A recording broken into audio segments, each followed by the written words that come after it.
We provide you the platform to turn your dreams into reality. Give wings to your aspirations with KR Mangalam University. दोस्तों नमस्कार, मैं हूं रोहन शर्मा और news nation पर आप सभी का बहुत बहुत स्वागत है। बिहार विधानसभा चुनाव से पहले बहुत बड़ा उलटफेर देखने को मिला है, क्योंकि सीएम नीतीश कुमार के दो पुराने साथी अब एक हो गए हैं और खुद सीएम नीतीश के खिलाफ ही एक हुए हैं। या ये भी कहा जा सकता है कि नीतीश कुमार के राइट हैंड और लेफ्ट हैंड यानी प्रशांत किशोर और आरसीपी सिंह यानी रामचंद्र सिंह अब एक साथ आ गए हैं, एक साथ सीएम नीतीश के खिलाफ मैदान में उतर गए हैं। लेकिन क्या आपको पता है कि यही आरसीपी सिंह कभी प्रशांत किशोर के धुर विरोधी माने जाते थे? तो आखिर ऐसी कौन सी नौबत आ गई कि आरसीपी सिंह को अपनी पार्टी आशा का प्रशांत किशोर की पार्टी जनसुराज में विलय करना पड़ गया? और अब प्रशांत किशोर और आरसीपी सिंह की जोड़ी क्या धमाल मचा सकती है बिहार विधानसभा चुनाव में?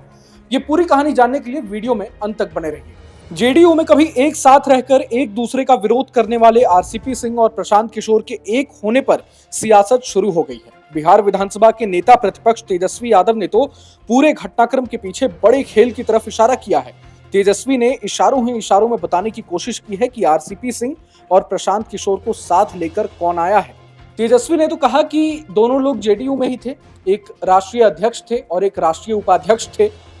तेजस्वी ने कहा कि ये सब कौन करा रहा है और कैसे हो रहा है, बिहार की जनता सब कुछ जान रही है। जानकारों का मानना है कि तेजस्वी का इस इशारा साफ साफ बीजेपी की तरफ था, क्योंकि उनका मानना है कि बीजेपी कहीं ना कहीं बीजेपी की मंशा है जेडीयू को खत्म करने की। तो ये तेजस्वी की बात रही। लेकिन अब आरसीपी सिंह और पीके की दुश्मनी की कहानी क्या है वो मैं आपको बता देता हूं। 16 सितंबर 2018 को प्रशांत किशोर ने राष्ट्रीय उपाध्यक्ष के पद पर जेडीयू ज्वाइन किया था।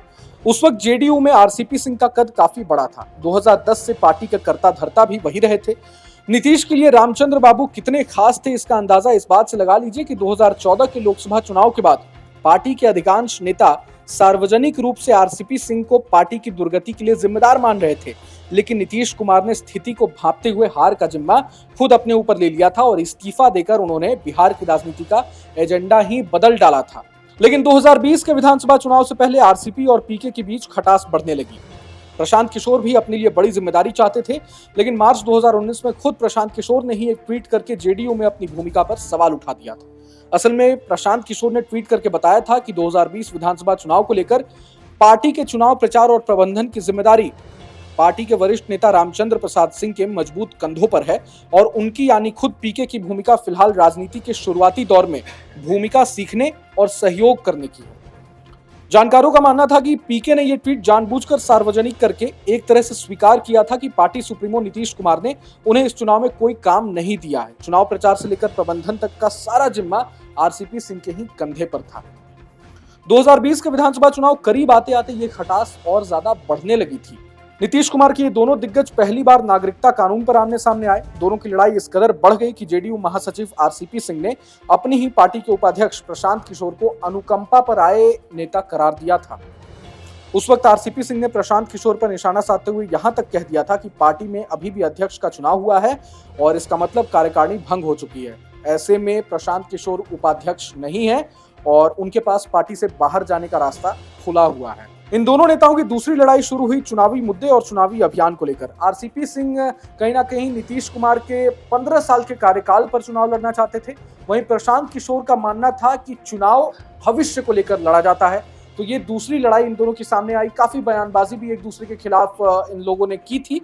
तो ये रही बात। लेकिन सबसे खास बात यह है कि नीतीश कुमार उस समय आरसीपी सिंह और प्रशांत किशोर के बीच जो खटास चल रही थी, उन तमाम मुद्दों पर नीतीश कुमार ने चुप्पी साधे रही। कहीं ना कहीं प्रशांत किशोर इस बात से काफी हर्ट हुए थे। तो ये तो रही आरसीपी सिंह और पीके के बीच खटास की। लेकिन असली कहानी और आपको बताता हूं। पीके के खिलाफ जब सीधे पार्टी के प्रवक्ता नीरज कुमार ने बयान देना शुरू किया और एक नहीं लगातार 3 दिनों तक उन्होंने पीके के ऊपर लगातार हमले किए थे, उनकी आलोचना की, तो पीके को यह भ्रम नहीं रहा कि यह सब कुछ नीतीश कुमार की सहमति से हो रहा है। क्योंकि अगर नीतीश को कोई चीज पसंद नहीं होता तो साफ साफ जेडीयू में ये हमें देखने को मिला है कि प्रवक्ताओं को यह संदेश दे दिया जाता है कि वे चुप्पी साधे रहें। प्रशांत किशोर को सब कुछ मंजूर था, लेकिन शायद ये बात उनके गले से नीचे नहीं उतर रही थी और कि उनसे देश में हर पार्टी चुनाव प्रचार के लिए संपर्क कर रही है, लेकिन उनकी अपनी ही पार्टी उन्हें नजरअंदाज कर रही है। और आखिरकार पीके ने जेडीयू में अपनी पारी को विराम दे दिया। लेकिन अब वक्त काफी बदल चुका है। पीके और आरसीपी सिंह दोनों ही मिलकर नीतीश कुमार को ही सत्ता से हटाने की कोशिश कर रहे हैं। एक बात यहां यह भी है कि आरसीपी ने 2024 में अपनी पार्टी बनाई थी, लेकिन उससे उन्हें कुछ ज्यादा लाभ नहीं मिला। हो सकता है यह भी वजह है कि कहीं ना कहीं जन सुराज में वो शामिल हुए, अपनी पार्टी का विलय कर दिया। हो सकता है उन्हें लग रहा हो कि जन सुराज जरूर 2025 के विधानसभा चुनाव में बिहार में कोई धमाल मचाने जा रही है, तो ये बड़ी बात है। आरसीपी सिंह के जनसुराज ज्वाइन करने पर पीके ने क्या कहा, ये भी आपको बता देता हूं। प्रशांत किशोर ने कहा कि लालू और नीतीश जब साथ में आए थे, उसके पहले आरसीपी सिंह और पीके साथ में आए थे। उन्होंने कहा कि आरसीपी को पुराना सामाजिक अनुभव है, प्रशासनिक अधिकारी के तौर पर तो है ही, राजनीतिक संगठन का भी अनुभव है। आरसीपी सिंह के साथ आने का फायदा जनसुराज को मिलेगा। इस घटना पर जेडीयू प्रवक्ता नीरज कुमार ने बड़ा बयान दिया। उन्होंने क्या कहा, ये मैं आपको बताता हूं। नीरज कुमार ने आरसीपी सिंह को राजनीति का विषैला कीटाणु कह डाला है। वहीं प्रशांत किशोर पर तेलंगाना की कंपनियों से आर्थिक लेनदेन का आरोप फिर से दोहराया है। यहां आपको बता दूं कि आरसीपी सिंह भी सीएम नीतीश कुमार के क्षेत्र नालंदा से ही आते हैं और वे कुर्मी जाति से ताल्लुक रखते हैं। अब ये तो बिहार चुनाव करीब आ रहा है, अब ये तो वक्त ही बताएगा कि आरसीपी सिंह और प्रशांत किशोर के एक साथ होने से चुनाव में जनसुराज को कितना फायदा मिलेगा।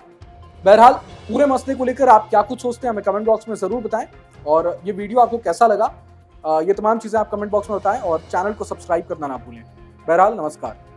न्यूज नेशन अब व्हाट्सएप पर खबरों के ताजा अपडेट के लिए न्यूज नेशन के इस क्यूआर कोड को स्कैन करें।